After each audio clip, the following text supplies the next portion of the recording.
Hello guys and girls, today we're doing one-step equations and these ones are going to all be ones involve times. Okay, so just a little bit of a note, and this is what a lot of people struggle with, and that's fair because this will be very new for most of you. Okay, when I've got the letter Z and I put an 8 or a 9 or any number in front of it, it means that number groups of Z. Okay, so 8Z means 8 times Z or 8 groups of Z. Okay, the reason that is because, like in English, you generally just say a number and what it is. So if you say 5 apples, you mean 5 lots of an apple. Okay, when you say 8Z, you mean 8 lots of Z.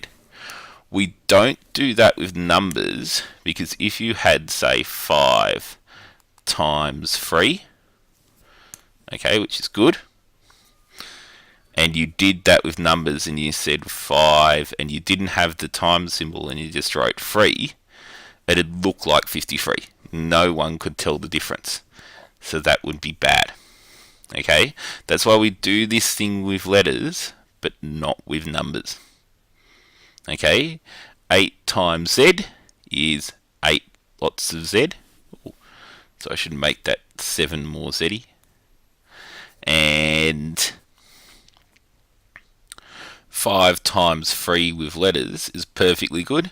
And it's not just 5 3 because it'd look like 53. Okay, with all that said, let's get started on the operation.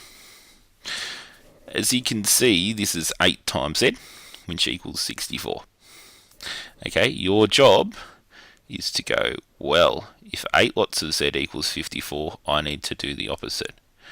Z's being times by 8, so I divide by 8.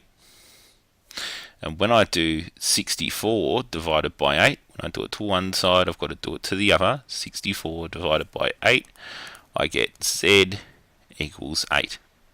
Because 8 eighths are 64. Okay, so I just take my 8Z.